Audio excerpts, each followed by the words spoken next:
Shayne McCarthy, welcome to the show. Thanks for having me. Thanks for coming on. Shayne McCarthy, the co-founder of Tech4Health, also known as the H2 water expert. We connected through Instagram, and your deal is water, which I find incredibly fascinating. It sounds so simple, but it's one of those hidden things in plain sight that can really affect your life. Well, our bodies are 70 to 75% water. So, you can eat as healthy as you want, but if you're not paying attention to the hydration aspect of things, you're not even taking care of half of the equation, right? Now, of course, you do get some hydration from food, but what kind of food are you eating? I mean, a lot of people are just eating food-like products, not real food, but, Right. If you're getting your hydration from watermelons, are they seedless watermelons? Because if they are, I don't know about that hydration that you're getting. It might just be contributing to the damage that the gut damage that we continue to pile on ourselves. Well, the funny thing too is it does always go back to water, because if your body's not absorbing the nutrients in the water, then it's not going to process food correctly either. Yeah. It's going to pass through the body. How'd you get on this path? Oh, that's a good story. I've been in the water world since 2013. I was I stumbled into it because in 2013 I was in a really bad ATV accident and almost died. I fractured my skull, got traumatic brain injury, almost broke my C1, C2 vertebrae, which would have at best left me a quadriplegic breathing through a tube. That's actually what happened to the Christopher Reeves, the original Superman. And when he broke his neck, he became a quadriplegic breathing through a tube for about 6 to 7 years of a painful rest of his life, and then passed away, unfortunately. He fell off a horse, didn't he? Yeah. He fell back on his neck off of a horse. And so, fortunately, I was in the hospital for a weekend. Someone was looking over me because I didn't die. And, while I was in the hospital, though, I realized okay, you can lift heavy things up and put them down, but you're not quite as healthy as you thought you were. I'm 27. I'm on Nexium, which is prescription heart medication, and higher resting heart rate, higher blood pressure. I'm like, okay. At 27. Yeah, at 27, right? If I don't get my shit together, I'm going to be back in the hospital for my own dumbass reasons. So my buddy for years had been trying to sell me a Kangen water system because he was part of the network marketing and he was doing the business aspect of it. And you were buddies and you wanted to work with me on it. And I figured, you know what? Again, your body's 70-75% water. If I'm going to take control of my health, then water makes the most sense to me as the first place to start. I mean, I didn't really drink any water at all. And so, because I didn't like it. I didn't like the taste of it. I didn't like tap water. And I live just outside of Vancouver, BC. We get it all the time. Like, oh, we have the best water in the world. I'm like, yeah, in comparison to what? Flint, Michigan? Like, yeah, better than most places, but better than Blaine, I bet. And Blaine, Minnesota. Yeah, no, why? It's all bad, really, to be honest. Yeah, right. Now that I know what I know, because it's we'll get into that after, but yes.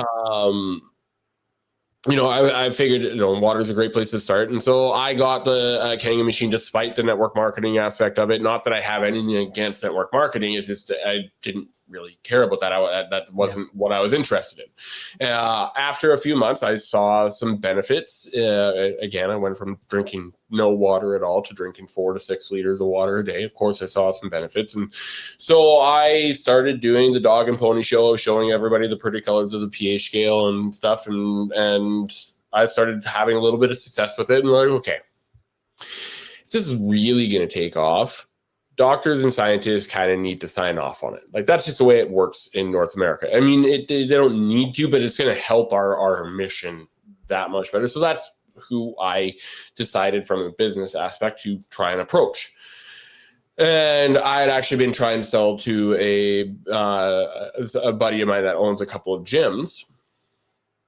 And he's like, because before that, I started doing my research on electrolyzed reduced water, ionized water, alkalized water, to figure out like what's going on. Like, why is this, because I knew it wasn't the alkalinity, like the 9.5 pH, like the alkalinity actually, in ionized water, the alkalinity really doesn't really have an effect on you at all, because it's not a true alkaline substance in comparison to, say, like water with baking soda in it. That will buffer acids in your body, which is actually bad for you in certain ways.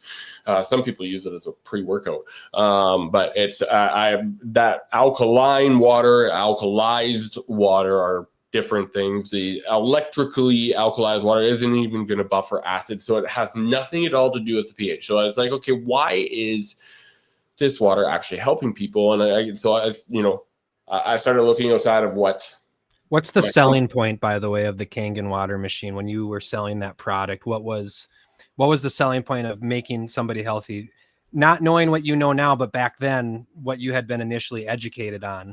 Well, back then, a lot of people were talking about the alkalinity, and quite honestly, and it's still true to this day, that it's just talking about the business aspect of it.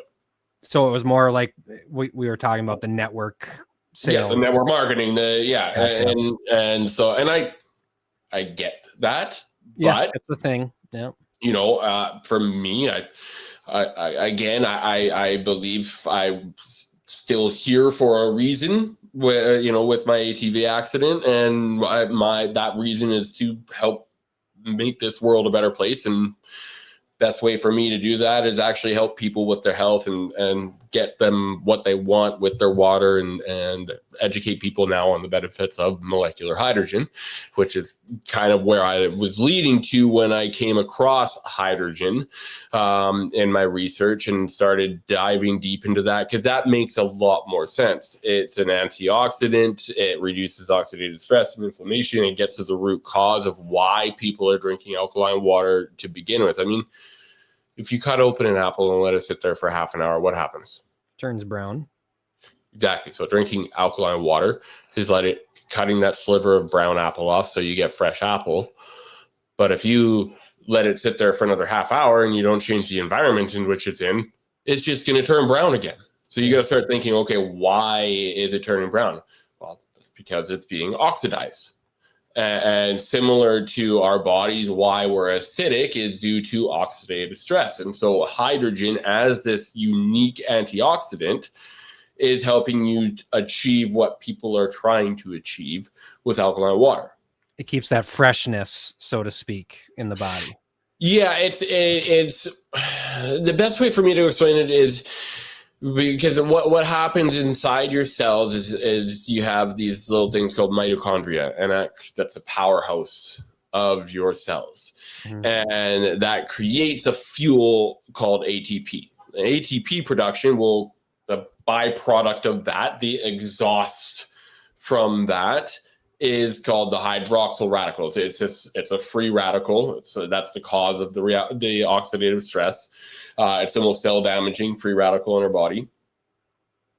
And hydrogen's job is to come in there and be like the best muffler, exhaust, catalytic converter system, so that the exhaust from the energy being used in your body doesn't pollute your cells and the rest of your body.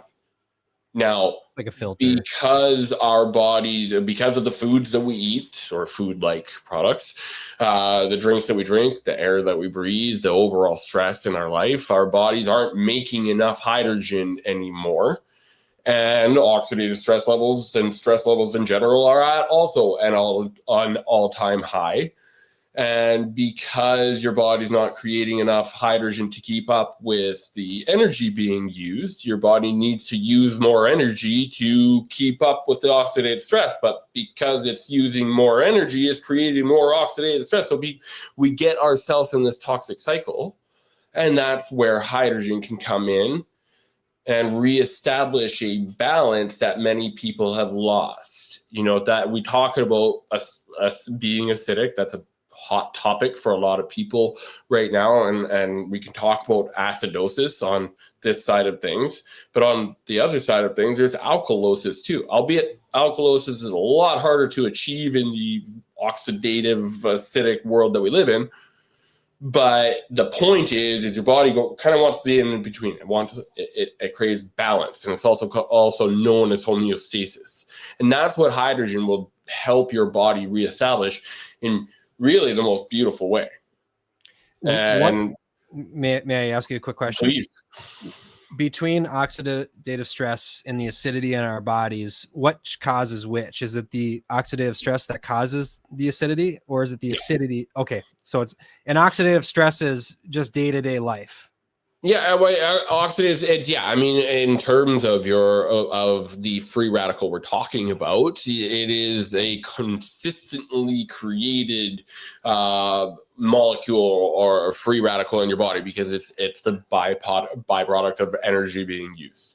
So, and then what you're saying is the deal with hydrogen is it hydrogen in the water is that it's able to take that oxidative stress and neutralize it, right? And it actually converts it into water, so it really does exactly what a muffler system would do in a car. If we're looking at our vehicle or our bodies as a vehicle, yeah, that's what it's doing to just allow things to work properly. And being that it's at a cellular level, you're kind of working from the inside out. Yeah. And that's where it actually, when you've established that balance, your body's then able to start doing what it's meant to do and what our beautiful, incredible vehicles are designed to do. For the average person on the daily basis that has high oxidative stress levels, a lot of acidity in their bodies, they're obviously feeling drained and tired because it takes so much energy, right? What does the intake of a daily, probably 2 to 3 cups for the normal American or Canadian do? Because there's so much acid in coffee. Does that also contribute to the acidity, or does that not matter at all if you eat acidic fruits with your body already generating so much acidity?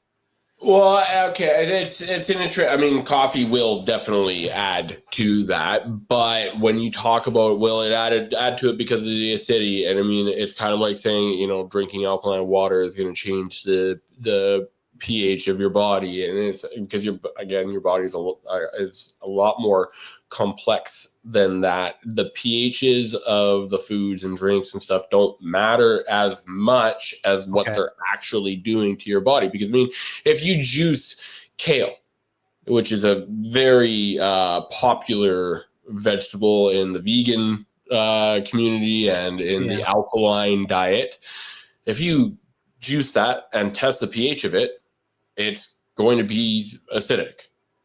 Okay. But if you drink it or ingest it, it's going to alkalize your body. I see. And it's because it's got nothing to do with the pH, and it's got everything to do with the phytonutrients, the antioxidants, and the things that are actually helping your body get back to the balance.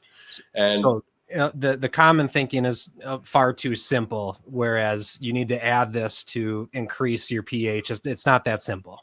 You're just scratching the surface. Right. Like going back to that apple thing, if you keep cutting those slivers of brown apple off and you get fresh apple again, eventually you're going to run out of apple. Okay. And so if you stop why your apple is turning brown, you're going to extend the life that much longer. A good way, and it's funny because a good way to prevent an apple from turning brown is by squirting lemon juice on it. Now, we know lemon juice is very acidic, but it's stopping it from turning brown because lemon juice is also full of vitamin C, and vitamin C is an antioxidant. Antioxidant. And that's also a good do-it-yourself alkaline water is salt and lemon juice, Right. preferably organic Myers lemons, and preferably not Himalayan pink salt, because a lot of Himalayan pink salt on the market is actually garbage. It's from Afghanistan. Yeah, Right. it's a lot of it. It's a lot of them we're finding like in your Costco's and stuff like that, or is it iodine, like iodized table salt with pink coloring in it. Yeah, make sure you read your labels if you do pick up pink Himalayan sea salt. Yeah, and don't buy from places like Costco when it comes to things like that. Don't get me wrong, Costco has its good stuff, but That's not one of them. Not so much. Yeah, not definitely. Celtic sea salt, Baja Gold would be kind of the salts. Yes, 100%. But that's a good do-it-yourself alkaline water, and it's it's lemon juice, so we know it's acidic. So it's like, how and why? Again, lemon juice is not only full of vitamin C, which is an antioxidant, but again, there's flavonoids and terpenes and carotenoids and stuff that also help. But it will help reduce oxidative stress, and that is again what is reestablishing a balance, which is alkalizing for most people, because most people are acidic. Every morning when I wake up, the first thing I drink within the first 15-20 minutes of being awake is I'll get a cup of water, room temperature. I'll do lemon, and then I do apple cider vinegar. There you go. It's my, and it, by the way, I love the taste, like just a cap full of apple cider vinegar with the lemon. I used to drink a lot of pop. I drink pop every now and then, but for the last 8 months, it's way, way, way less. And it kind of, the fizziness of apple cider vinegar just kind of relieves that craving of that carbonation or something. It works for me. Absolutely. I like it. Well, that's awesome. Though. Yeah. No, I like that. No, I mean, so my journey really is, I'm very very passionate about water and making sure that your water is filtered properly, because that is again something that needs to be done everywhere. It doesn't, I've again, coming from British Columbia, we have great water here, still needs to be filtered. Yeah. Most people are talking about chlorine and fluoride. Fair enough. Definitely want chlorine out of your water. Its original use was as a herbicide. There's like thousands of studies that link chlorine to cancer. You definitely want that out of your water, not only for the water that you drink, but the water that you shower and bathe in. Fluoride, neurotoxin. Yeah. Proven neurotoxin. Yeah. It has it says on toothpaste bottles, do not consume. Well, exactly. When you go to the dentist and you use fluoride, try not to do that. But avoid it. If you're going to use it in dental hygiene, it's because it will kill bacteria in your mouth. Now, for that exact same reason, you do not want to be ingesting it, because those bacteria in your mouth that may be bad in your mouth are good in your gut. And so that's don't. Again, what do they tell you after you spit out the fluoride of the dentist? Don't eat or drink anything for a half an hour to an hour, and and so you can say it's for dental practice, sure. It's definitely to dumb people down, but we'll get into that more. We can talk about lead in the gasoline and fluoride in the toothpaste. We got lots of time. But there's a lot of things that are left on the table that not everybody's talking about. I don't want to say nobody, because I would say the general population's very rapidly waking up to, hey, you need to filter your water, and hey, you need to be weary of what you're ingesting, not only food but water, but the media and thoughts and everything that you're ingesting that way. It seems like the overall masses are beginning to wake up, and it's happening in large quantities. I have a friend group that I've personally witnessed one by one over the past 5 years begin to finally start to question things. A lot of us, that had parents that were busy, working the 9 to 5, which is what the system wants. I think we were talking about that before the recording. We're taught in school to think one way and not to critically think things. And Yeah. I was fortunate enough to have a home environment that was already questioning the narrative of what the general health recommendations were. And what you see a lot of is this stubbornness to think any differently than what you've been told your entire life, which I can see why. I mean, that's what we read in our textbooks. That's what we were told for years upon years upon years. And then all of a sudden, this disruptive game changer comes into the game called the internet. And all of a sudden, information is flooded to the general public. Yeah. And what seems to be an experiment turned into probably like the biggest issue for the elite, who were controlling the narrative, controlling the message, and being able to run these monopolies of these systems that are being rolled out into the public. The funny thing that you mentioned about fluoride and chlorine in the water, I worked a job in which I was going to local water treatment facilities for the cities in Minnesota.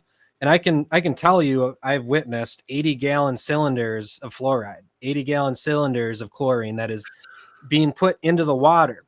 Where on the fluoride cylinder does it have the big fucking skull and crossbones? Yeah, the placard, right? Yeah. Illegally, you need a placard because in order for that cylinder to be transported to that facility, Yeah. it's considered hazardous to the road. Oh, and yeah. Which is also funny because if you had some sort of accident or spill with that truck transporting that material, you would have to shut down that section of the city for a very long time. And that's what's being not even, I would say, microdosed into the water. And then on top of all of that, you have to remember that what we're drinking is recycled. I mean, I think we're all drinking each other's piss at this moment. I think we can all acknowledge that we're all adults, right? Well, and that's, and what's in pee? that? What's in that urine? The women are on birth control. Men have their boner pills. The average 80-year-old's on 14 different prescriptions. 90% of that is just going right through your body and being peed back into the system. And so, I don't need I don't need birth control. I don't need a blood pressure medicine and stuff. And that's one of the biggest ones that I talk about, pharmaceuticals, that you need to make sure that you filter out of your water. And the other one being pesticides and herbicides. I did a podcast, just like a little solo podcast. I went through a study that came out a few months ago that said that if you live between 1 to 3 miles of a golf course, your risk of Parkinson's goes up to 126%. And that's because of the Roundup that they use to keep the greens nice. So that also does apply if you live near agricultural land, because where I live, there's lots of farms and golf courses and stuff. So again, more reason to filter your water. There's also PFAs, forever chemicals. There was a study released last year that it's like 45% of homes have an overly acceptable amount of PFAs in their water, or they have them in their water in general. And I looked at that study, and it was only done on counties over 10,000 people. So my guess is all of those counties that are under 10,000 would definitely fall into those numbers, which would skew that 45% up more. But even then, that's just PFAs. There's also nitrates and nitrates. There's arsenic. Arsenic's a big one in a lot of states, especially California, Nevada, Arizona. But just heavy metals. And then there's trihalomethanes and haloacetic acids, chromium-6, the stuff that Aaron Brockovich was talking about. Trihalomethanes are when chlorine, when organic matter gets into the water and mixes with the chlorine, like organic matter being like sticks, branches, leaves, twigs. It mixes with the chlorine, and then it gets and that releases those trihalomethanes, and those are also very much linked to cancer. Wow. And you got to because you got to remember that you're a corporation. That's what your number on your birth certificate is. And we're a corporation of corporations. The corporation being the city. That's the corporation of a county. Then the corporation of a state. Then the corporation of the U.S. or Canada. It's all business, right? And so the city's job is to make sure that when you drink the water, you're not going to get acutely immediately sick, so I can go back to the city and say, hey, I drank your water and got sick. It's cover your ass in business talk. And so I could take this glass here and I can fill up a glass of tap water, and am I going to get sick from it? No. Am I going to enjoy it? No. But you know, the point is it's death by 1,000 cuts, right? 10, 15, 20 years down the road, you develop some sort of digestive issue or whatever issue you need. They need to get you on the 14 different prescriptions that 80-year-olds have. It's like, you see the cycles. It's kind of like inside your body, the oxidative stress cycle and the energy that we need to use just to keep up with the oxidative stress. Interesting.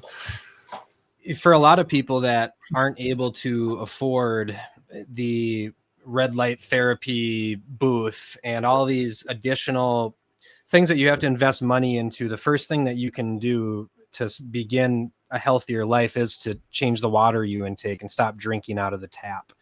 You know, absolutely. Find some sort of method that basically separates you from what the cities are rolling out into our water today. That's the first step you can take if you don't have a whole lot of money.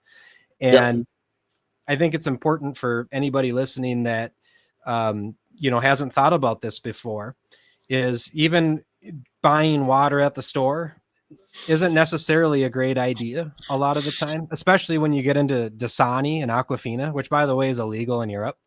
They don't even sell it in Europe. Is there Dasani and Aquafina in Canada? No, we sell it. They sell Aquafina. Our government hates us.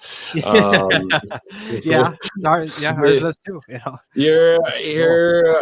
You're replacing one problem with another when it comes to bottled water. Right. I mean, Nestle, any of the cheap bottled water, no name brand up here. There's President's Choice, and that's even, I would say, Arrowhead and stuff. It's water run through the most basic carbon filters. It's to say that it's more purified than what you're drinking, but now you're also adding mass amounts of microplastics, BPA's, and hormone altering chemicals. The links between bottled water, plastic bottled water, and breast cancer are substantial. There's enough out there for me to never really want to have plastic bottled water ever. I think you're safe drinking out of glass, and I often question drinking out of even one of the Yeti cups that keeps the water. Those are linked to lead now. They're linked to lead? Yeah. Okay. I've always wondered that because I used to have a Bubba jug. Oh wait, no, sorry, maybe not the Yeti one. Sorry, no, I don't want to. Not Yeti, but maybe another brand. Yeti family. It's I was as soon as I said that, I'm like, wait, no, it's the one that all the girls started using. It's the Stanley mug. Okay, the Stanley mug. Yeah, the stainless steel Stanley all of our parents had, right? Yeah, I mean, I know all of a sudden became a big trend with women over the last couple of years, but that's already been linked to, there's lead in that. It should only be glass, am I right? Is there glass is definitely best. If you could find a true, real copper bottle, that is also a very acceptable use, because copper was used in our plumbing for years for disinfecting of the water in a natural way. Copper's a really, really cool element. But the key with the copper water bottle is to get an actual real copper water bottle. And you'll know it's real if it oxidizes. If it's staying shiny, that's not real copper. It's supposed to kind of turn like a green. Yeah, green. Like it looks like it's just worn down. It should look old. Just like our bodies, it should oxidate, right? Yeah, exactly. Yeah. It's a living metal. It's very cool.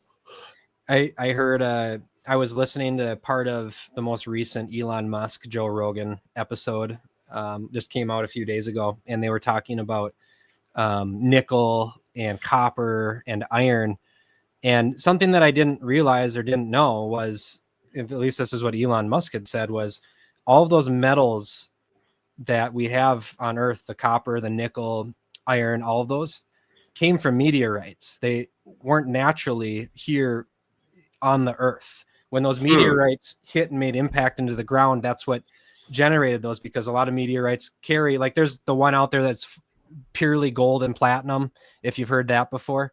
Yeah. I feel like it's just so interesting when you think about life spiritually, is that we were given like these little gifts all along the way, and copper has proved to be such an effective, useful metal for our bodies, and valuable. Yeah, a lot of people that are iron deficient are actually copper deficient, and it's not that you're iron deficient, it's just your body's not processing the iron properly.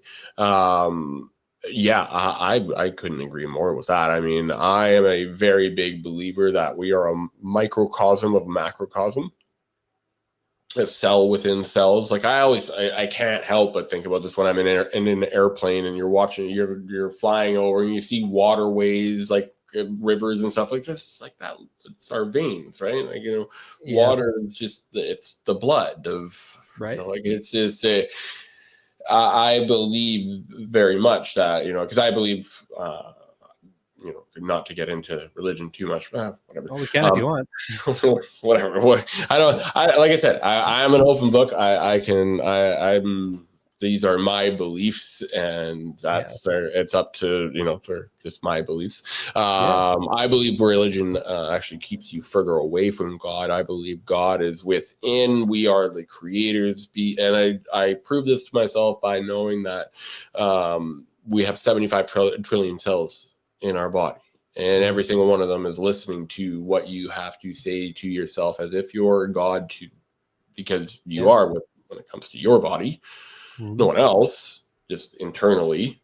Yes. And I believe that world peace, love, and harmony come from within. And, it's nice for us to all want that externally, but what's going on in here? Let's work on that, and then we'll work on out there. We're a society that is so driven by what's on the outside instead of what's on the inside, and everything that external validation.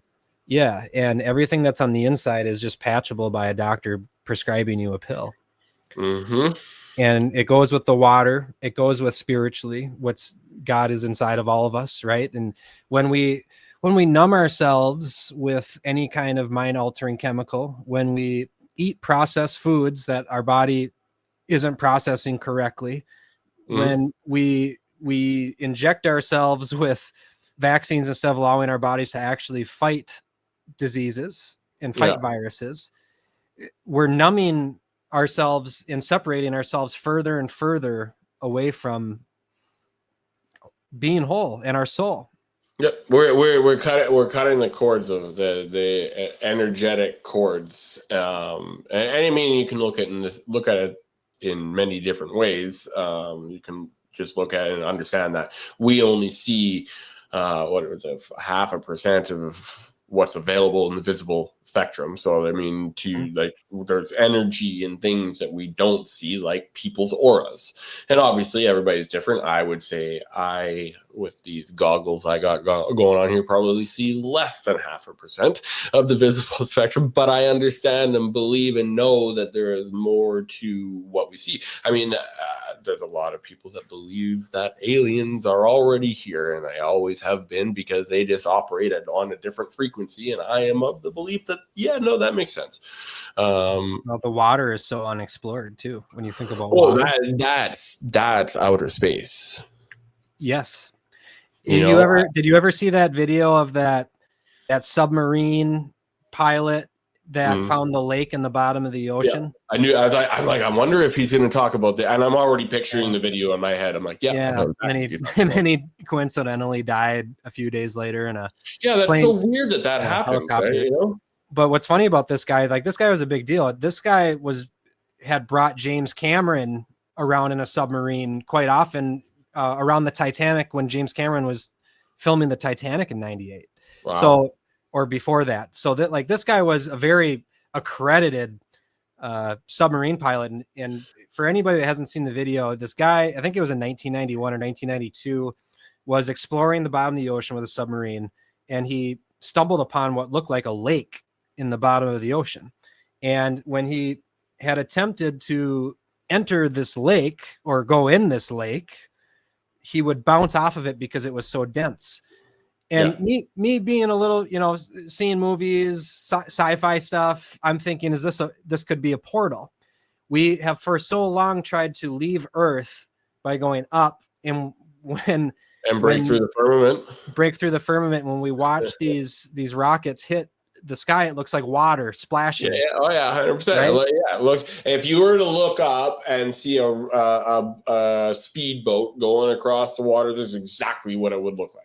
It's exactly, yeah. It's and when you look at like stars or planets and you see the sparkling aspect of them, but you zoom in on a telescope, it's like you're looking at something through water. Yeah. It's wild. It's because there's so many different states to water that a lot of people don't realize. Yeah. It could be any amount of density. If you think about, what is it? Mercury, for instance, iron can float in mercury. Mm-hmm.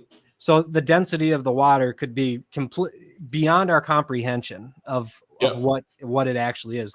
I think it was Operation Fishbowl. The CIA in the 50s or 60s was blowing nukes up into the sky to see if they could break the firmament. Yeah, and nothing happened because there's nothing that humans can do because we are See, the thing is if you are like this, I came across this theory because I understand hydrogen. I understand how hydrogen works. Hydrogen permeates your cellular membrane, and then it goes in and cleans up oxidative stress and does all that fun stuff. If you are to Google an image of a healthy cell, it looks like a healthy, vibrant community because your cells aren't just cells. They're little universes that inside them have 2,000 mitochondria, 10,000 different proteins, and then each cell has its own purpose. You have your skin cells, your white blood cells, your red blood cells, your cancer cells, your T cells and stem cells, and and they all have their own different purpose. But we have our roles inside these cells, and there's. I don't know where we go from here because I do believe that there are things outside. Yeah.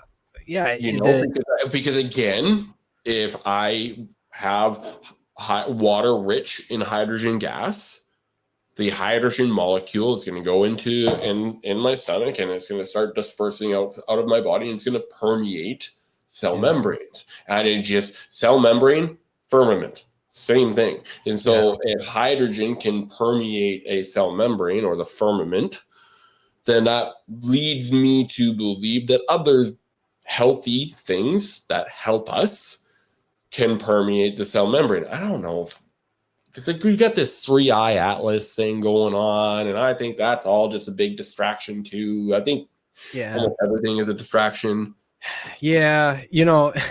When you describe each cell in our body as being a community, and us having this whole topic being about what seems like the repetitive universal cycle of life. Mm-hmm. What's the odds that we're all living as an organism on a giant's big toe? We all talk about The Matrix being a documentary. I think Men in Black is just as much of a documentary as anything else. Especially at the end where you got those aliens, or like the universe is on Orion's belt, and it was like that, like yes, little thing on the cat, like I know. it's a wild topic and a wild thought, because it's so true. I mean, when you describe as like the red blood cells, the T cells, the proteins all having their role in what would be the society in your cell, is the same thing as what government has a role in our lives. Our parents have a role in our lives, our kids have a role in our lives, and you could equate that to, well, these are my proteins, these are my antioxidants. It's a continuous cycle. And then the government steps in and you're like, oh, these are my parasites. And yeah, exactly. We're going to name it properly. No, we should name it properly. I was going to leave that to you. Yeah, well, I mean, we just like we feed the parasites, the physical parasites in our body sugar, that's feeding the parasites that's keeping their life going. It's the same thing as paying taxes, Sugar is paying taxes. I like it. But no, it's I believe that, like you said, the awakening, it's turned into the quickening. Every big event that happens in weirdo upside down clown world now, I just look at it as, okay, what's really going on, and why is this happening, and where is this taking us? And as all of this happens, people wake up to things, and they wake up to the realization that our job here is to heal. Our job here is to end these toxic cycles, and so that we can move onward and upward. And it's again, we can bring religion back into it, and because there's the new age way of looking at it, going from 3D to 5D, and then there's a second coming of Christ, or there's the apocalypse, which the Greek meaning for is the unveiling of the truth. It's all the same, removing the veil of the Maya. It's the grand solar flash. It could all just kind of happen where we heal enough of us heal ourselves to the point where we as a collective can have this quantum leap into that 5D, into that the free life, more free. I think 5D is still limited. We're more free. I believe there's 12 dimensions, and so if you're in the 5th dimension, that means that you're still actually in the lower. You're in the highest lower frequency dimension. But beyond our comprehension of the additional dimensions until we get there. Yeah, I mean, this 3D makes sense because we're just, it's a box. We're in a box. We're limited. We're up, down, left, right. I compare it to as a caterpillar to a butterfly.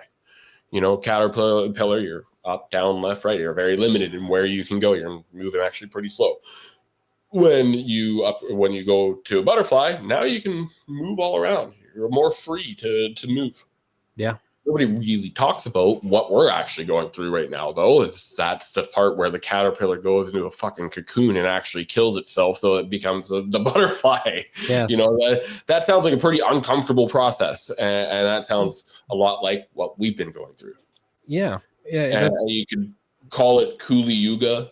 The bottom end of the spiritual cycle, and we're coming back up. And there's a number of different ways to perceive it, but if you learn to extract yourself from it, take yourself out of the bullshit.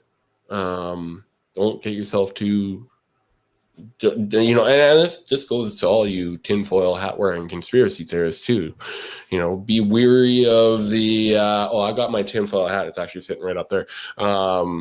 Me too. Be weary of the, how deep you go into the rabbit holes and how much time you spend on them. And just remember, at the end of every rabbit hole, there is a black rock being guarded by a van. Because it's all Vanguard and BlackRock. They own everything anyways. That's right. And, I, like a lot of us, I really woke up in 2020. And it was that right there was a mass awakening for a lot of people. Absolutely. And you fall down these rabbit holes. You allow it to consume your time. You allow it to consume your mood. And you allow it to affect your relationships with others because you see the world differently at that point. Yeah. And what a person needs to understand when digging down these rabbit holes is to not allow any of it. Don't allow any of it to affect you personally. Don't take it personally. Yeah. Because it's the cycle. And there are things embedded into these rabbit holes that are CIA psyops as well. You know, one of them, we kind of briefly touched on it. 2020, I was balls deep in flat earth. Balls deep. I knew you were going to go flat earth. Yeah. Oh, I love this. 99% sure the earth is flat. Yep. And as time has gone on to 2025, I allowed it to subside in my life.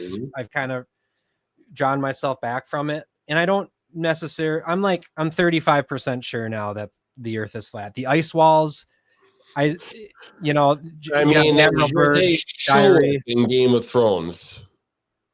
With Game of Thrones, like winter's coming and the ice walls, like that. I think like the whole show is about getting over those ice walls. Like they other civilizations without showing, right? Yeah. It's the Mockingbird. And again, I'm not there. I don't really believe in the heliocentric model because that doesn't fucking make sense. The flat Earth model makes more sense than the heliocentric model, but I also 100% agree that it is a psyop to keep people divided because one. If you're a tinfoil hat wearing conspiracy theorist and you go and talk to a normie, a normal person, and you lead with flat earth, you're going to sound like a fucking cuckoo. And I know this because I've watched people go from being dead asleep, making fun of me for things that I talked about. Never really got into flat earth, by the way. I mean, I've got my opinion on it. Like I said, I believe we're a cell within a cell. I believe that there's a lot more in this cell that we don't know about. I believe that Antarctica is the wall to other lands. The Truman Show. Oh, I was thinking about Truman Show earlier. I was like, there's gonna be a point where I mention Truman Show. But that's another. Like there's so many different things. Like Matrix is a great documentary. And my favorite though, and this is again why I'm such an apocalyptimist. You know, it's like the times that we knew are ending. They've ended. But once people realize what was actually going on, you're like, oh, okay, we definitely wanted that to end, and we can move onward and upward. But in the end of the third Matrix, I'm like a lot of people, I think, where I watched the first one a few times and then maybe watched 2 and 3 like once or twice. But it's always the end scene that I reference, and it's like there's this girl with Seraphim and the Oracle, and the little girl's like, they see this rainbow in the sky that comes out after Neo had become one with Neo and achieved his goal there. And the rainbow in the sky is also a very big biblical reference. And she's like, oh, it's a sign that Neo's won and stuff. And then it goes to this other dimension, this other parallel dimension where these like cave people basically are just fighting each other and everybody's fighting. And I don't think anybody even knows why they're fighting, but they're fighting. And then this guy says, the war's over. It's done. And then everybody stops fighting and is like, oh, hey, yeah, like, okay. And I'm like, yeah, no, that's us right now. That's actually a good representation with us because that divide and conquer works like a hot damn and everybody's fucking arguing. Yes. But then, because of it's inferring that, the golden age, the age of Aquarius, peace, love, and harmony, a new earth is happening after this movie or after this whole scene. And Seraphim says to the Oracle, He's like, you knew the whole time. Like, how did you know? And she's like, oh, but I didn't. I believed. I'm like, oh, that's so fucking good. And it goes back to that mindset and how we talk to ourselves. You know, like how that belief system goes within and changes without. As within, so without. If we understand the world in energy, in terms of energy, frequency, and vibration, and understand that our physical vehicles are centered to a toroidal field of energy, that energy that goes within comes without. I used to think that we, because we see things through our two eyes and we have got our pineal gland that's all calcified, that we're not, a lot of people aren't able to perceive things properly. Which, by the way, fluoride affects. Well, of course, yeah, that's hopping right back to the neurotoxin that is fluoride. I actually believe that, yes, our pineal glands are calcified, but it's our pineal glands that project out of our two eyes what we see in the world, because the truth is really always up to perspective. And so you can be standing right next to someone breathing the exact same air and seeing two very different realities. It's clearly evident when you see politics in the US, especially. Trump's administration says don't drink Tylenol, and then you have a quarter of the left literally drinking bottles of Tylenol to prove them wrong. You have people drinking corn oil, to prove that seed oils are fine. And I will say this, up in Canada, it's painful because everybody in Canada just gets kind of the mainstream media's version of it, and they're like, oh wow, Trump's saying that Tylenol causes autism. I'm like, no, he's not. He's saying that it's a contribution to what causes autism, because what happens is Tylenol stops your glutathione production, and your glutathione is what helps your body detox from heavy metals, and the vaccines are full of heavy metals. So he's just saying don't mix those. Correct. But it's the exact same fucking thing happened in COVID when he talked about hydroxychloroquine, and that somehow turned into people saying that, hey, he's telling people to drink Clorox bleach. And I'm like, no, he's not. But I mean, discernment is key at the end of times. And well, what's funny is back in, I think it was 1963, the CIA had patented the color wheel for hypnotism, which is yellow, red, and blue. And if you look at any of those mainstream media channels, left or right, when there's breaking news, what color is the font of breaking news? It's yellow. What's the color of the channel? Red. What's the subline? Blue. And it's that's what this is like. When you talk about the mass wake up, people aren't watching this bullshit anymore. People are, obviously on their phone getting tons of different sources of information, but there's still a segment what they're putting out there. You can't avoid that part. They've figured out social media just like we have, but people are having these conversations. They're communicating and creating an overall community.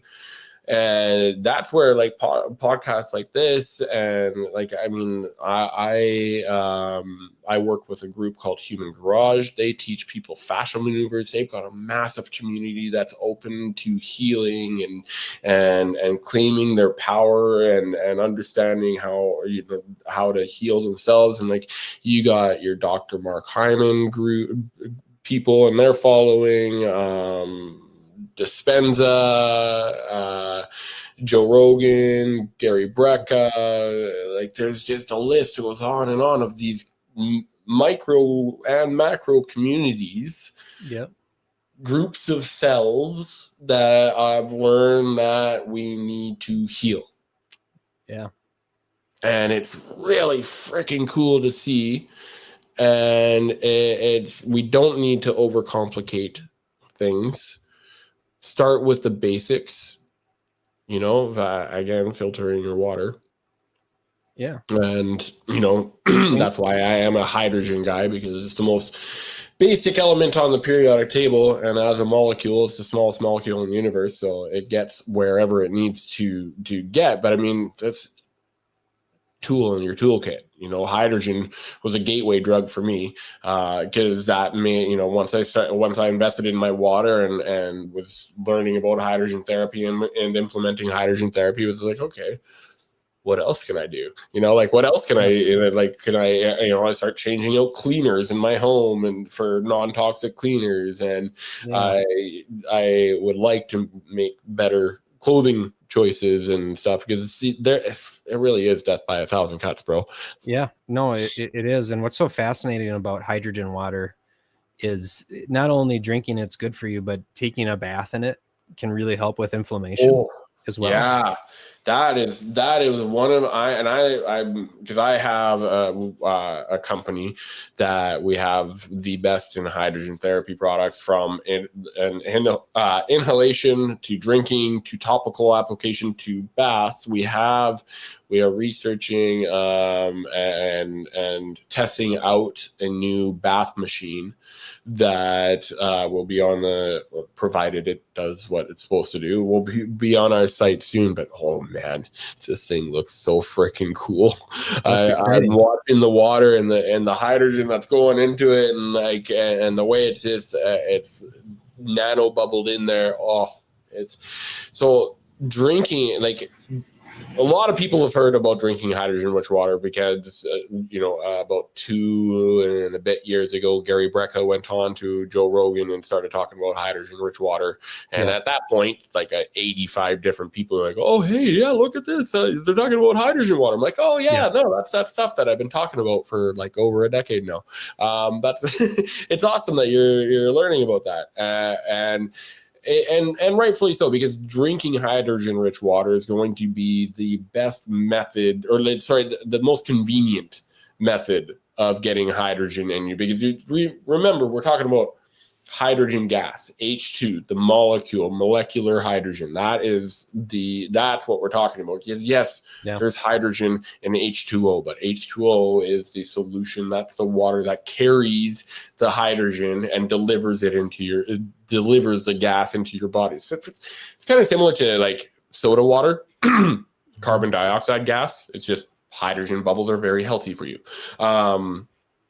So that's the most convenient way of getting hydrogen gas into your body. But you can also breathe the gas in and get it straight into your lungs, which will go then directly straight into your bloodstream. When you're drinking it goes into your gut and then disperses outwards and goes wherever it needs to be. But when you're bathing in it, you're surrounding your entire body and your skin being your largest detoxing organ. It opens up the pathways for your body to allow yourself to detox, things to flow through. Again, energy, frequency, and vibration. Energy is meant to flow. And so you're getting rid of some blockages. And meanwhile, the hydrogen going into your body, and again, going where it needs to go. I think this is actually going to be one of the more promising applications of hydrogen. Breathing it in is great for your respiratory, cardiovascular, and neurological. Yeah. There are actually a lot of studies done on hydrogen inhalation in Parkinson's, human studies on that. And then you can also apply it topically. Our machine you can get eye accessories, so to apply it right to your eyes. It'll actually aesthetically remove eye bags from your eyes. But if you have cataracts, glaucoma, or migraines, the eye accessory and the ear accessory will also work well for migraines. But then we also have a hair and scalp accessory, so you can apply it right to your head. So promote scalp health. And the cool thing about hydrogen is when it's on your eyes and ears, it helps with migraines, is because it's actually getting right through your eyes, through your ears, into your brain, and reducing inflammation there. Which is what a migraine is inflammation. Yeah, this is really cool stuff, man. And Is this available to the public at this time, or is this currently absolutely? In fact, we pride ourselves not only on the quality of our products, but the pricing of our products. One, we're a Canadian company, so for the So is there a US, tariff?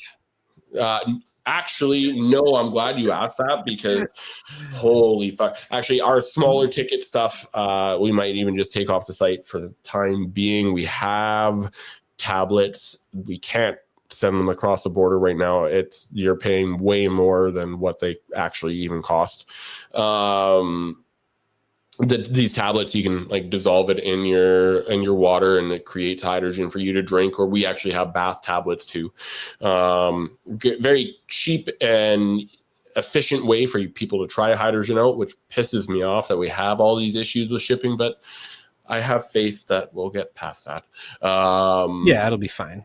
You know, for so long there's been this really big imbalance, and obviously when you try to disrupt the system, there comes a lot of controversy. But I agree with you. I think things will be fine. It's that optimism. I mean, I do believe again that we are here to usher in world peace, love, and harmony. I believe that already exists, and many of us are operating on that frequency. It's just the general population that's catching up, and it'll take time.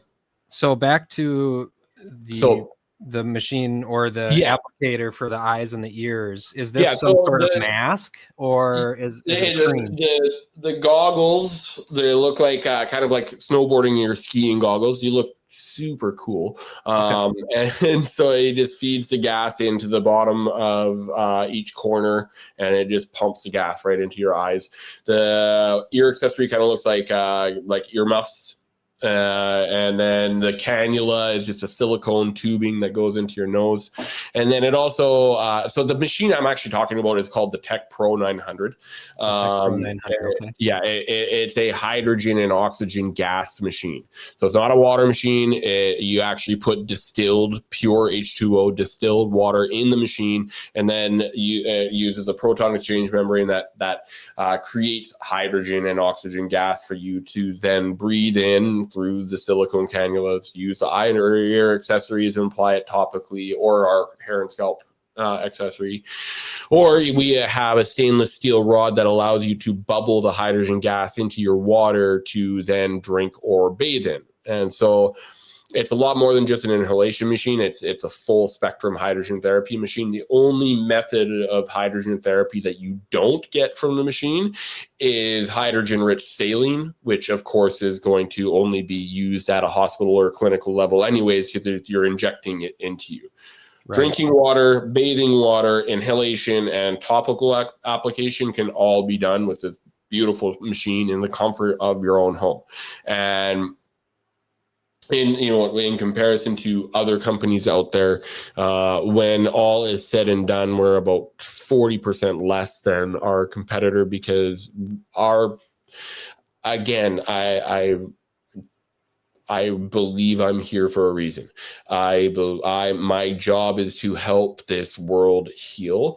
I don't, my machines aren't cheap, but at the same time, they don't need to be as expensive as other companies have listed them. I don't believe that I don't want my therapy and every tool that I have to be only available for the rich, the affluent, the elite. I want to help the mom that's battling stage 4 cancer, or the uncle that is dealing with heart issues, or I want to help regular people. The machine itself, what you would say the lifespan of this machine? As long as you're just putting distilled water into it, it should last over 10 years, no problem. Okay, cool. So how does a machine like that consistently generate hydrogen? Because you're putting pure H2O. So distilled water, there's people that drink distilled water. I've heard that you can drink distilled water for, like, if you drink distilled water and distilled water alone for 2 weeks, you will decalcify your hypothalamus gland or your pineal gland. But anything over that, is going to be a problem. So as the H2 water expert, my tagline is, if you don't filter your water, you become the filter for your water. That is very true, but it also applies to if you don't have minerals in your water, you become the minerals for your water. So for that reason, don't drink distilled or reverse osmosis water that hasn't been remineralized for over 2 weeks. But if you're using distilled water, pure H2O, the proton exchange membrane, which is a titanium platinum metals, medical grade titanium and platinum, that will just split the pure H2O into hydrogen and oxygen gas. Because there's nothing else affecting it, there's nothing that's going to oxidize the metals inside the machine. There's no real wear of the machine that happens. I have a question. Go ahead. Continue if you finish up your point. I'm sorry. I was just going to say the only maintenance for the machine is just making sure it has fresh distilled water in it. And I use my machine anywhere from an hour to 2 hours a day, depending on whether I'm bubbling it into my water to drink, into my son's bathtub, or inhaling it while I meditate. And a gallon will last me about 3 to 4 months. Wow. And a gallon costs anywhere from $1 to $3 at a grocery store. Sorry. Okay. So it can just sit in there. So my question for you is, I bought a hydrogen water bottle on Amazon. Okay. And sorry. I don't mean to laugh. I have a feeling I know where this conversation's going. I have a lot of questions about it, because the first thing is, on Amazon, you've got ones for $25 and you've got some for $150. Mm-hmm. That is a red flag to me, because it's like, I'm always the person to go get, just to buy the most expensive thing, because I feel like it's the best thing every time. Mm-hmm. It's the best made. Maybe not always the case, but there's two more things that have arisen in my mind, hence why I don't use it anymore. One is when it does its hydrogen, when the bubbling, right? Yeah. Which, by the way, at the time I was using the Kangen machine, because that's what we had. Yep. How is this, just from charging this, how is this water bottle, which is this big, how is it generating, and how is it putting H2O into the water? Is it BS? You're just seeing the bubbles? The second question I have is, the taste had become very odd to me. Okay. This is good. Okay. So you mentioned Kangen, because I use it, again, that's how I got my start in this. I still use an ionizer technology. I've got an Alcoviva Athena H2 ionizer sitting right here. To create hydrogen in your water with an electrical charge, electrolysis, there's two different ways. There's ionization, which is splitting the water into alkaline and acidic water, and when done properly, it will have hydrogen in it. That is the less effective way of creating hydrogen in the water, but has a lot of benefits in its own. It has its place in the marketplace because there's uses with the alkaline and acidic waters and stuff in your home. And it's an absolutely phenomenal machine that I still sell many of on a weekly basis. And then there's proton exchange membrane, which is what the bottles are done. Now this gets me right into because I see these people go, well, why don't I just get the $50 Amazon bottle? Or what I more commonly hear is, I got the $50 Amazon bottle and I tried hydrogen water and it didn't do anything for me. And I was like, well, that's probably because you didn't try hydrogen water.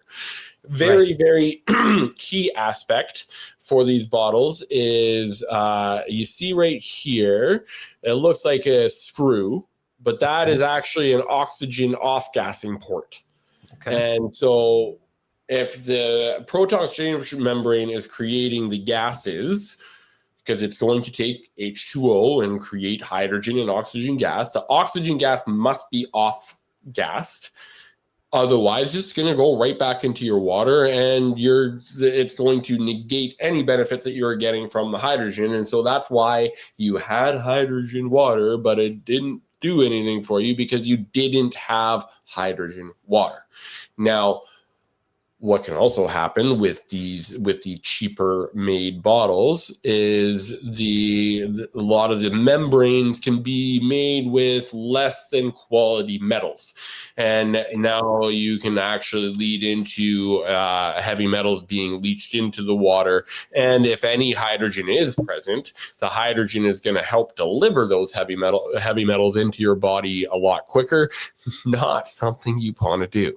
That's what I was thinking about. And that's why I stopped. I was thinking this might actually be doing more harm than good to me. The bottles are phenomenal, but there's like 4 or 5 of them that are actually good. And the rest of them are just, you get what you pay for. Now, there are some bottles that I think are a little overpriced. And just like anything else, it's not always you get what you pay for. It doesn't always have to be the most expensive machine. What you need when it comes to, especially something like this for you and your family's health, is a trustworthy, reputable source that you can get your information from. And that's what I have passionately built for 12 plus years now is a space for people to learn and educate themselves so that they can make an informed decision for them and their family's health. It's a confusing world out there, and not only water, but also hydrogen is still very much in its infancy. When I first learned about it, it was like an embryo. There's 350 studies when I first started learning about it. Now there's over 3,000 studies, and there's lots of different people that are coming into this market. Sure, some of them have the right motives, but some of them don't, and just want to monetize an up and coming business because that's the way our world is right now. Still, a lot of these people that are considered like health influencers are, supplement salesmen at the same exact time. So it's something you got to look out for. It's a fine line I walk down because I pride myself on my overall health, not just my external health, but my physical, mental, spiritual, emotional health, and everything that I put into that. But I don't want to just come off as someone that's just selling things. Well, I think what's incredibly authentic about you and what you're doing is you started with a completely different system to where you are now. And that over time was you educating yourself and you being able to say to yourself and maybe some of your client base at the time is, maybe I was misguided or incorrect about this. The more that I have learned, the more, I understand that maybe this wasn't exactly the right path. And that open-mindedness is what I feel is incredibly authentic because, sometimes we just don't have enough information yet. Yeah. So I appreciate that because what happened when I was with Kenyon is, I tried to sell my buddy that owned a couple of gyms, and he's like, everything you say about hydrogen, it all checks out. But when I go to the Enagic, the Kangen website and look at the machines you're selling, they're not talking about hydrogen at all. And I'm like, that's a good point. So, again, I want to make this world a better place. So I'm like, okay, I'm a problem solver. I'm a generator, and that's what my human design is, and that's what I like to do. And so I'm like, okay, went to the head of Enagic USA, and I said, hey, it's not my opinion. Like, where it's been proven many times, it's the benefit to the water is the hydrogen. Where are we on that? He sloughed me off to another person. He sloughed me off to another person, and I got to a point like, okay, I gotta figure this out. I'm like, okay. I tested my machine to see how much hydrogen it's making. It wasn't making any. I'm like, okay. And I go to head office and say, my machine's not making any hydrogen. Well, they don't advertise that the machines make any hydrogen. And so they didn't care. It wasn't covered under warranty. And so, I'm sitting here, I'm like, well, I'm talking about hydrogen water. I'm selling these machines as if they create hydrogen water, and they're not making any hydrogen water. And now I just look like an idiot. And so I decided I had to make the decision. Okay, am I going to, move on to a different brand and figure this out and actually bring hydrogen to the market, or am I going to keep the facade going on because of the few customers that I had sold? And I think one of the last sales I made was to my parents. And then I'm like, okay, sorry guys, I'm jumping ship and going to another company. Right. And so it was not an easy decision. I'm the guy that got me into Kangen was one of my best friends. He was part of my first wedding party. Like we shared tears together. We'd share like so many memories together. I haven't talked to him in like over a decade. And there's a whole bunch of other people from that group that I don't talk to now. And then now there's also people that I'm friends with and stuff that are joining in the high ticket sales part where they just only talk about the business until you've already signed up, and then all of a sudden realize that you're getting a water machine and stuff like that into there. Like no focus on the actual health aspects of it at all. And all the luck and abundance and everything to you guys, but that's not me. That's not why I do what I do. I want to help just educate people, help you make an informed decision for what makes sense for you and your family's health. It's as simple as that. We don't need to overcomplicate it. I don't need to, sell you on things. In fact, if I have to sell you on my products, then it may not be for you right now, and that's fine. I'll always be here when you're ready. This is something I'm extremely passionate about, and not going anywhere. No, I really appreciate that about you for sure. The funny thing about friendships and relationships from when we were younger to when we're older is it seems sometimes we outgrow those friendships, or maybe that person outgrew it. I actually was just having this thought about a friend I had in high school who was my best friend, who, for decade plus, we were so close, just like you, laughs, cries, whatever. And, like one day you disconnect. But I think let's say it ended badly for you or for myself, not saying it did. Maybe it was just like a mutual split, right? Everybody that is in our life has been put in our life for a purpose and for a reason. And what I think, I could be thankful for is some of those interactions that I had with my friend have made me more self-aware of the way I should treat another friend going forward. Yeah. And maybe for you, and it maybe a different sense is that person, maybe the disagreement you had, but what makes it really cool was you were in this ATV accident, this life altering moment for you, what seemed like such a big setback. Yeah. And this person had kind of turned you on to just looking into it. Yeah. And what you had learned along the road was not maybe aligned with what that person had thought, but the beauty of it is you were awakened by it. Last thing I'll add quick. The funny thing about setbacks in life, I've been having this thought during my meditations and my quiet time a lot for like the last 3 days, because I'm, currently kind of going through a setback in my life, with a divorce and all sorts of things. Is the most successful, happy, free people on earth are the people that have had that setback and have recovered from it and have become more strong. Like even like Martha Stewart, who got sent to prison, she got bigger after she got out of prison. Yeah. Absolutely. It had to feel like the end of the world at that time for her. Well, you look at Trump. That's actually one of the things that people say about, he went bankrupt so many times. And look where he is now. He's resilient.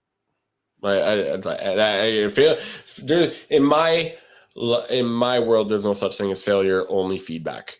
There's no negativities, just opportunities. That's again, when you realize your true power in energy, frequency, and vibration, you can transmute so much of the negativity that you see from the outside, transmute it internally and turn it into positive. That, again, that's that toroidal field that we have. Yeah. And there is power in that. And I want to also say that, like, when I talk about Kangen, when I talk about the people that got me into Kangen, I'm very, very, it's nothing negative to say at all. I'm very grateful for Kangen. I'm grateful for those times. I'm grateful for the ATV accident. You know, it's led me to where I am now, and I've never been happier. I mean, I said my first wedding party, I've gone through a divorce too, and I'm grateful for all that happened with that, and you know, because again, I wouldn't be where I am now. And, you know, it's gratitude that just a consistent level of gratitude that it's helped me along the way throughout the process. Because I mean, there's been times where you definitely feel alone as you realize. That's good. Yeah, exactly. It goes back to us talking about it earlier about SSRIs and the patch up at the doctors.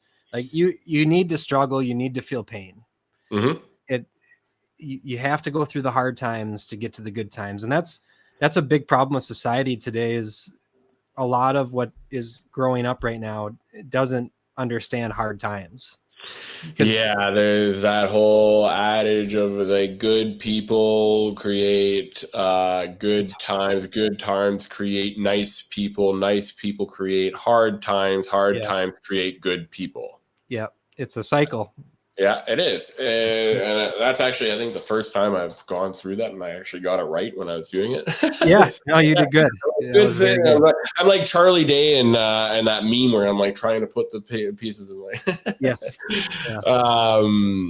No, it's a lot of people. Yeah, we, especially in North America, we take things just so for granted, and you know, I think a lot of people, we've gone too long without doing any sort of processing of anything.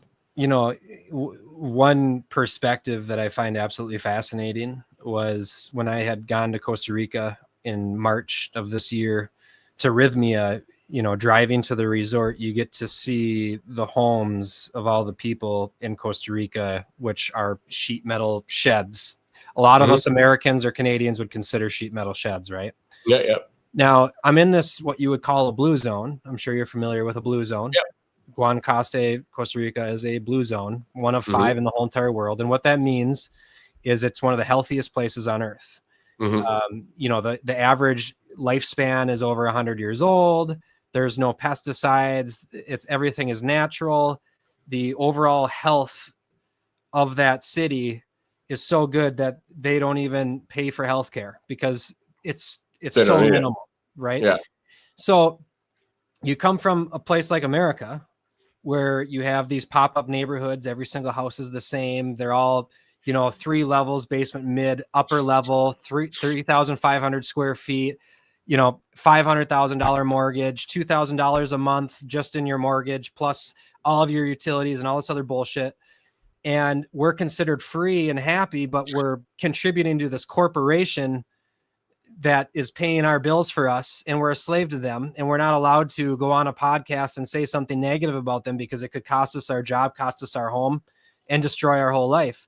Meanwhile, you have the healthiest place on the face of the earth, one of them. People are living in sheet metal sheds, outliving Americans by over 35 years almost on average, and they don't have anything. Well, guess what they have? They have everything. They have spirit because you're dedicated to God. You're technically going through a hard time, but you don't really know any different.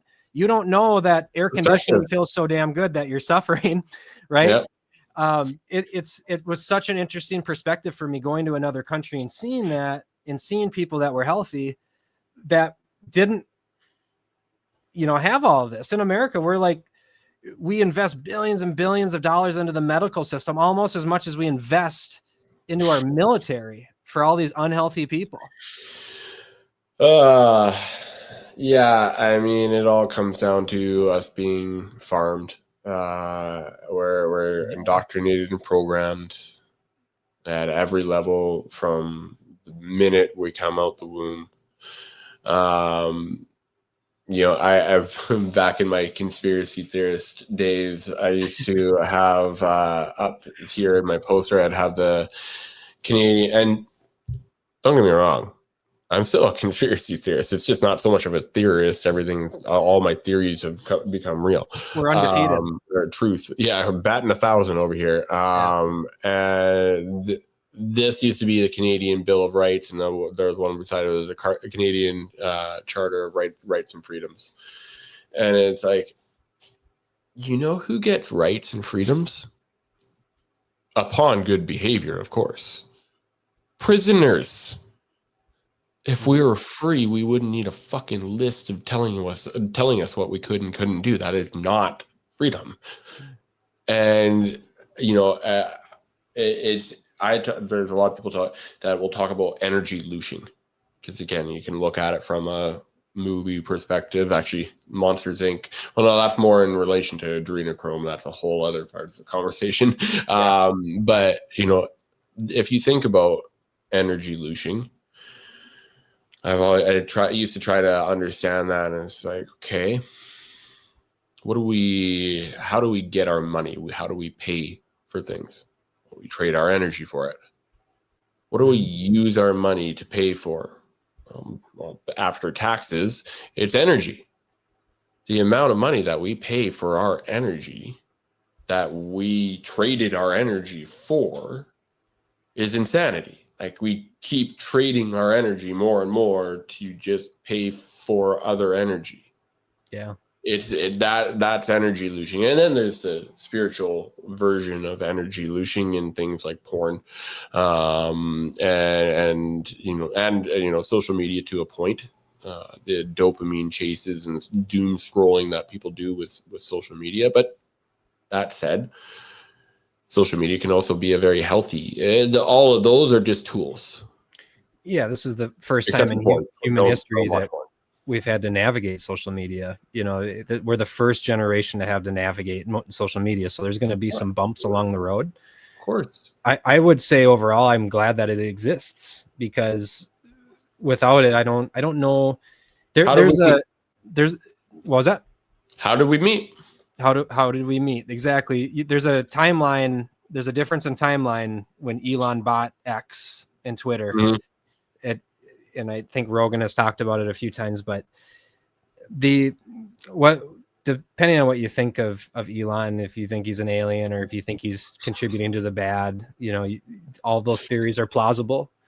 But the ability to take away that censorship, because during COVID, there was so many, like Dr. Peter McCullough and Robert Malone, who are these MDs who created the mRNA vaccines.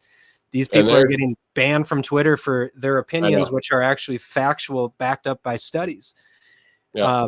So the timeline of Elon buying Twitter, reinstating all these accounts, and then us now being able to have the ability to share controversial things. I mean, like, look at Nick Fuentes on Instagram right now. He has exploded, where 2 years ago you didn't hear high or low from him on any platform because he was blackballed from all of it. He doesn't even allowed to have a bank account.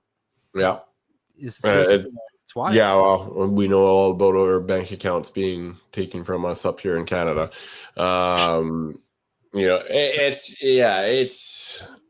It's definitely there's a swing in the right direction, and the way I see it is a lot of us are shining our light brighter than ever, and because we're doing the healing, we're peeling back the layers that have held us back, that have limited us, and we're remembering and becoming the limitless human beings that we're meant to actually be. And that's where, the one thing that happens when you turn the light on is you see the shadows and what's been lurking in the shadows the entire time. And emotionally, with many people's dysfunctionally egoic mindsets, that can be a little tough. Yeah. You start to realize and learn that your whole life and everything that you know has been a lie.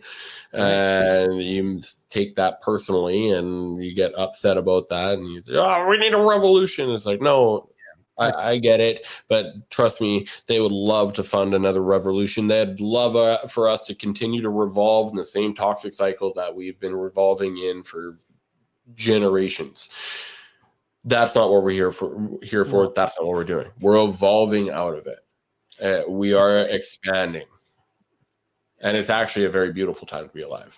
It's the expansion of peace, and you're right. Mm-hmm. I have friends, that when Charlie Kirk had, tragically been shot, I had friends who were so passionate about it at the time of it happening, rightfully so. Emotions are high. Like, all right, here comes the Civil War. We're going to be ready for it, and it's like, just calm down, because that's exactly what they want. Instead, you think about your connection with God and connection with one another. Is each one of us. Here's another kids movie that I think relates to real life quite a bit, is The Bug's Life. The scene. Yeah. Yep, I know the scene. Yes, I already know the scene. The one walnut or whatever it was hitting the grasshopper. Oh, that doesn't hurt. And then he pulls out the cork. Yeah, and all the walnuts come, and that's the idea. Is one ant can be squished, but if you have a lot of ants, which not to in fact to call somebody an ant, I think is actually a compliment, because they're incredibly strong, hardworking, and they unite with one another in order to get their mission done, which is exactly. Look what happens when a wasp goes into an ant colony, right? They beat the shit out of that wasp. Yeah. There's no chance. Yeah, they come together. That again is what could be a metaphor on society potentially. And that's what my mission is, and what your mission seems to be, is to unite everybody. Yeah, absolutely. I mean, I'd love to look up your human design. I would guess that you're a generator as well, because you make shit happen. You went through things in your life that were the catalyst for a transformation, and you see the value in that, and that you want to serve others and help others see this same positive transformation in their lives. And so many of us are doing that, in our own little way. That it does. Every conversation like this matters. One person could listen to this podcast and take something from it that was of value to them, and that could ripple out to other people. Again, energy, frequency, and vibration, things ripple outwards. And so, speaking of ripple, the crypto markets are getting hammered today. ICP is up. With ICP? ICP was up 40% this morning. Wow, that's incredible. Yeah, I mean, I to me, there is a financial reset coming, and it needs to happen, not in the CBDC way that a lot of people that end up going down rabbit holes and then blackpilling themselves because they think that the world's going to shit. It's not. It's just darkest before dawn. It's the financial reset is, the Federal Reserve is, and the fiat dollar is made out of nothing, and they just the energy that we were talking exactly about. I mean, if we tapped into the etheric energy, like cathedrals and cathodes are meant to do, and we had free energy, then we look at the amount that we pay for energy, it's insane. It's also wild to think about why we value gold and why gold has value. Where along the timeline in human history did we decipher you got to have this?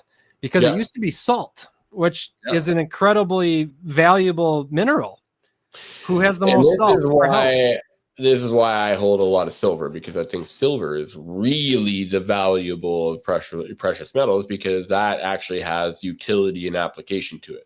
Yeah, you can ingest it.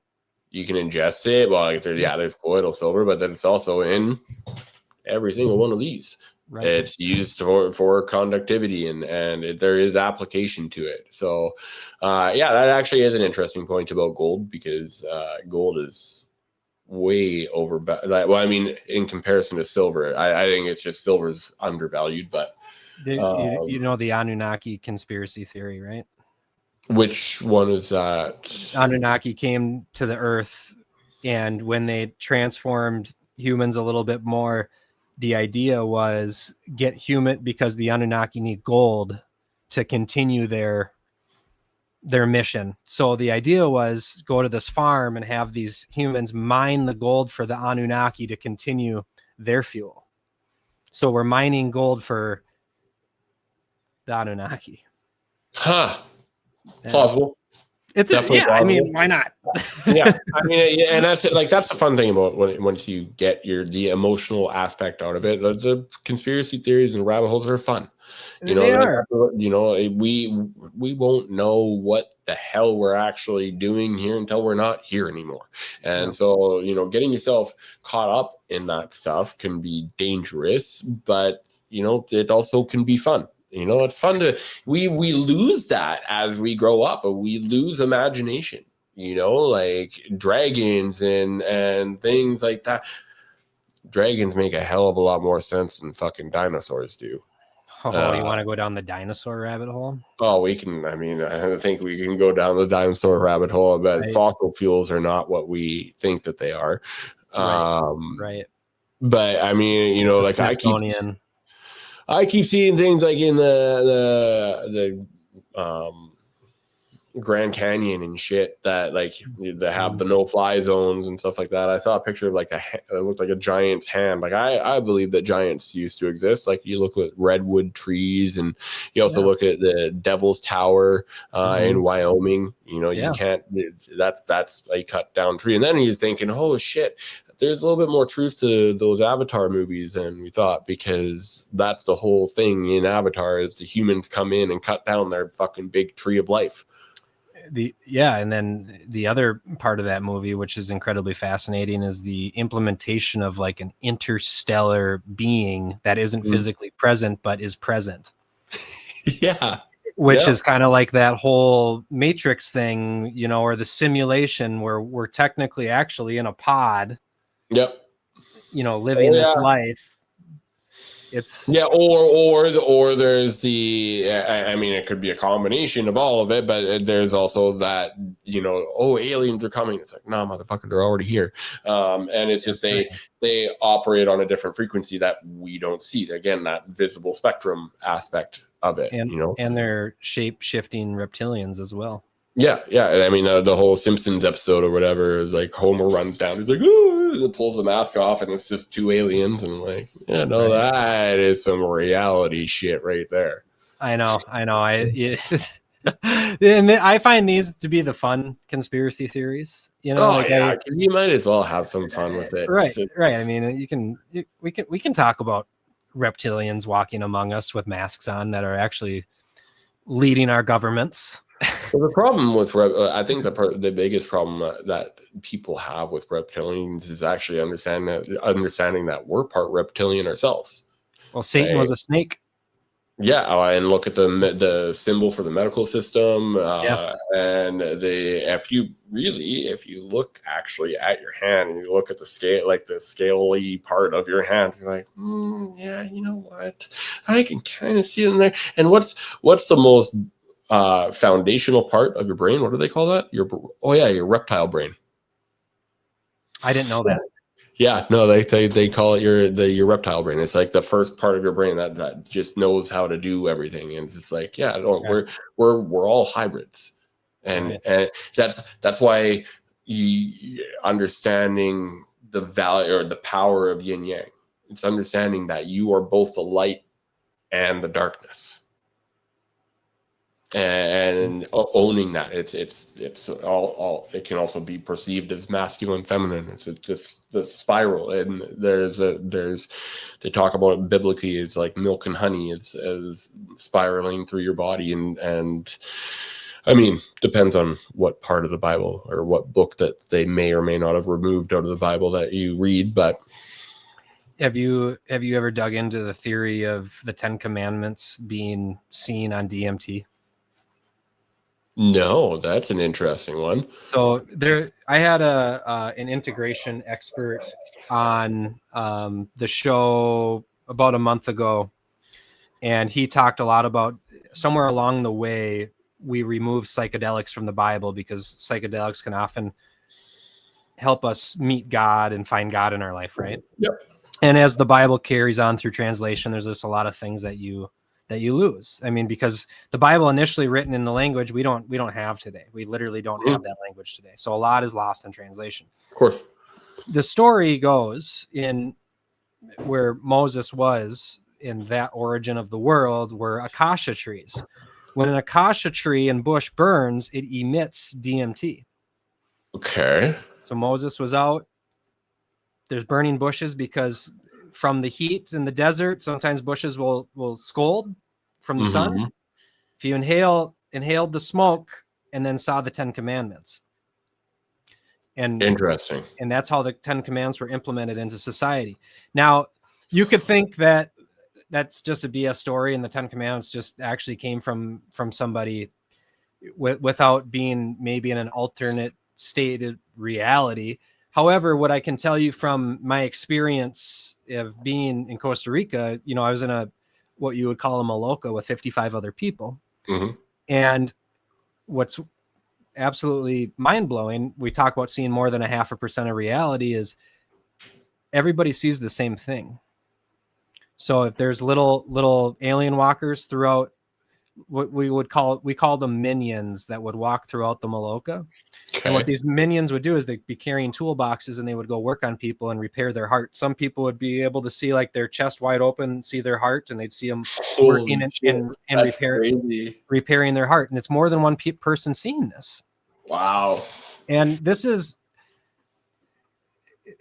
what really made me a believer of what I went through. One is what my life has turned into since I've been back, because I was a lost soul in a lot of ways. Yep. But also the validity of seeing other people and what they showed up as and what they left as. You take your picture when you come in and you take your picture when you leave, and it's love that. It's absolutely, it's mind-boggling. So that's the theory on the 10 Commandments, is the DMT opened up that. Here's my take on that, because I try to kind of remove myself when I'm listening to it. And the acacia tree. It's like the story I hear from that is that he took DMT and it activated his 12 dimensions and it activated his DNA. Because as science sees it, 95% of our DNA is considered to be junk.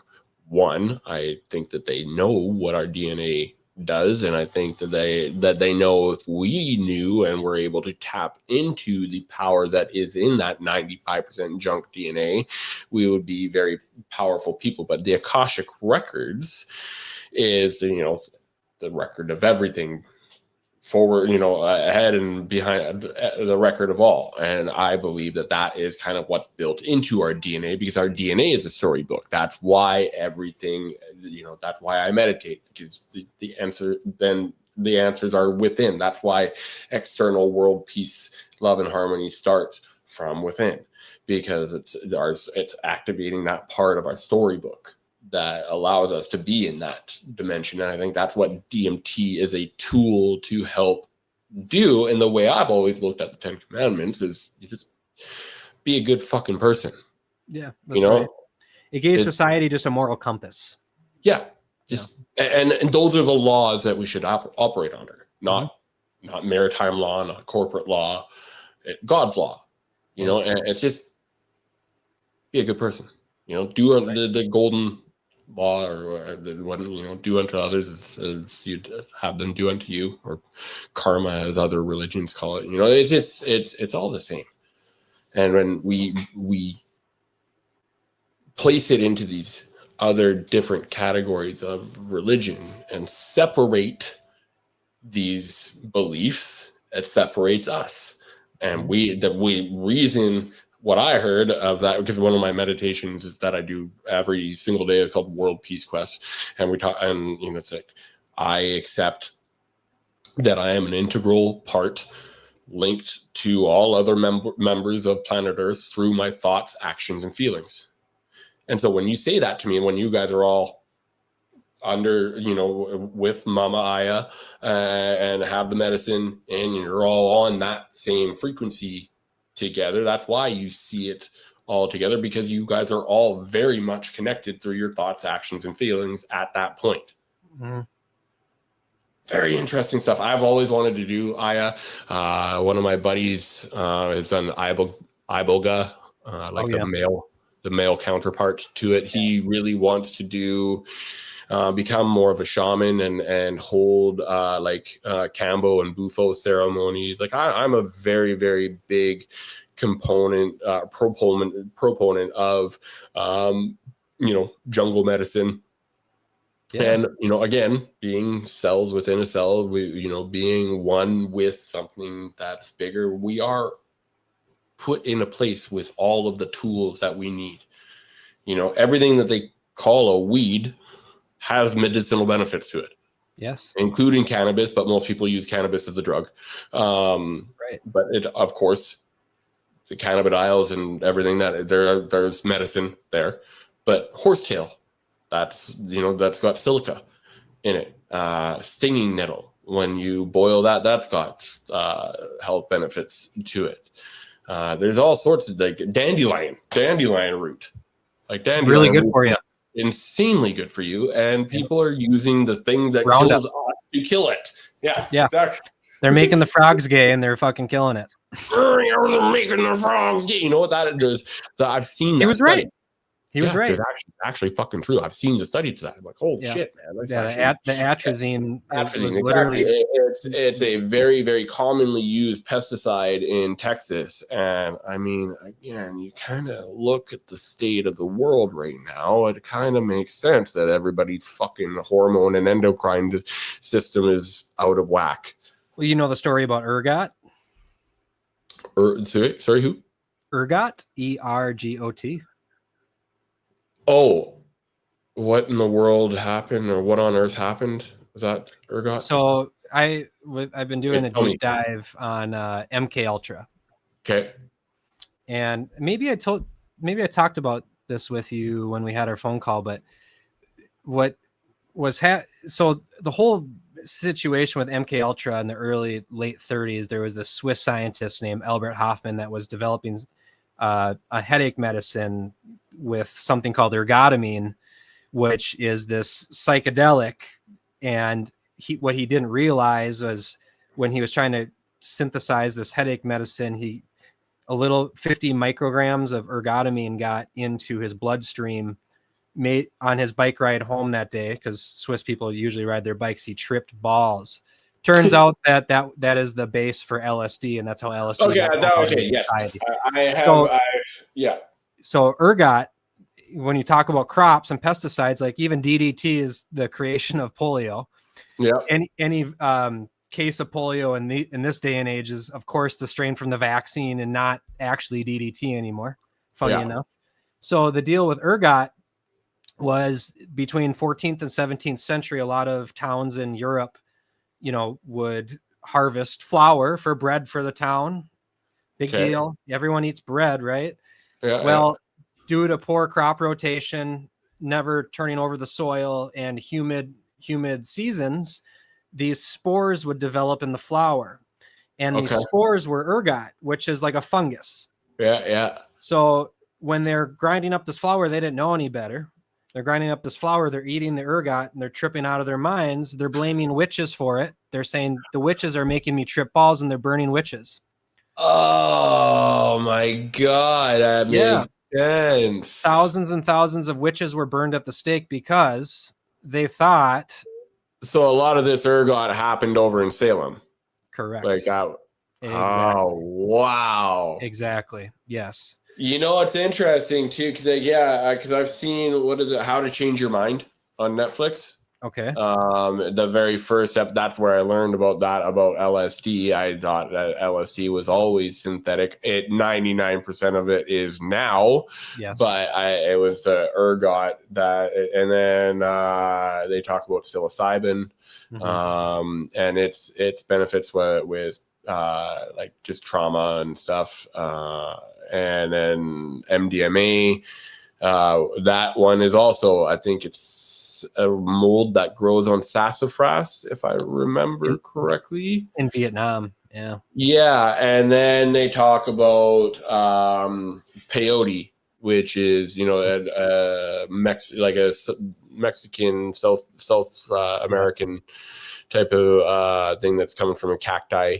There's a synthetic version of mescaline. Like those, I'm all for when it comes to being used at a clinical, like proper way. There's also like Beyond Us, I think, is another clinic down in Mexico that does these things. Ayahuasca, I love that as a good plant-based method, because I mean, look at the transformation podcast, the transformation that happened with you, Right. And it's just another one of the wonderful tools that we have available to us to help enhance our consciousness, enhance and evolve our healing abilities. It's good stuff. I'm really happy that you found everything that you did from the Iowa. It sounds really cool. Yeah. If you ever get a chance, give it a shot. It's life-changing. And there were people there that had never even drank a drop of alcohol in their life. So it wasn't just people that it's not just I know it's not just for addiction, and that's substance addiction. I think as humans we all deal with addiction of some sort. And there's nothing addictive about it, and that's proven. That the resort that I had gone to, which was called Rhythmia, has at this point probably has had over 19,000 people visit this resort over the last 5 years, and 98% of the 19,000 say that their life has completely changed. Yeah, I know. I actually know other people that have been to Rhythmia and would say the exact same thing. And I've done podcasts with them. I've talked to lots of people that have done Aya in general. And I mean, I do believe that you need to be in the right place, right environment for it.